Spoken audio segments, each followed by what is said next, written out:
بسم اللہ الرحمن الرحیم۔ عزیز طلباء اور طالبات، السلام علیکم۔ آج ہم اردو 11ویں جماعت کی سبق نمبر 6 آپ کی خدمت میں پیش کرتے ہیں SSC ڈگری کالج کی طرف سے، جو ہے تشکیل پاکستان۔ تشکیل پاکستان کیا ہے؟ تشکیل پاکستان کیا ہے؟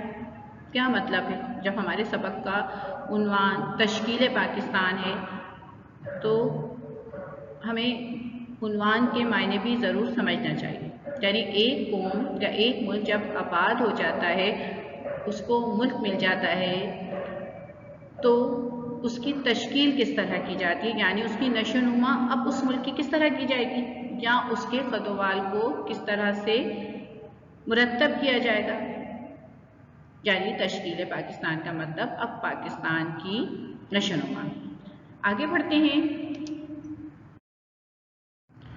عنوان تشکیل پاکستان، مصنف میاں بشیر احمد، لیکچر نمبر 4، سبق نمبر 6، صفحہ نمبر 31، اور یہ ہے آپ کی اردو کی کتاب۔ ٹھیک ہے، اس کتاب کا صفحہ نمبر 31 ہم آپ کو پڑھانے جا رہے ہیں، اور سبق کا عنوان ہے تشکیل پاکستان، مصنف میاں بشیر احمد۔ چل آگے بڑھتے ہیں۔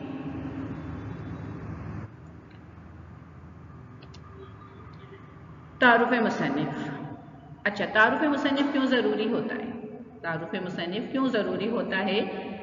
تعارف مصنف اس لیے ضروری ہوتا ہے کہ جب ہم کسی سبق کے مصنف کو پڑھتے ہیں اور اس کی فطرت، اس کی لکھائی اور اس کے لکھنے کا انداز دیکھتے ہیں، اس کے قلم کی طاقت دیکھتے ہیں، اس کے الفاظوں کی وضاحت پڑھتے ہیں، تو ہمیں پتہ چلتا ہے کہ آگے والی جو تحریر ہے ہماری،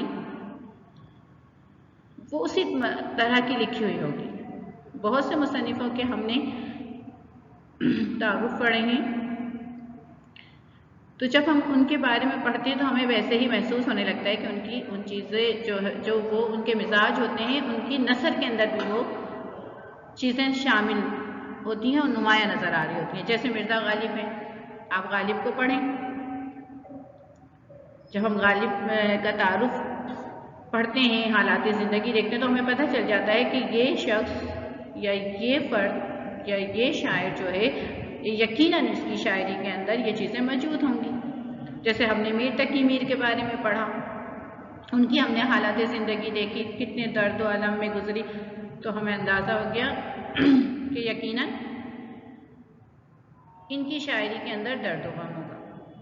اور جب ہم نے ان کی شاعری پڑھی تو ہمیں اندازہ ہوا کہ ہاں، ان کی شاعری کے اندر درد و غم موجود ہے۔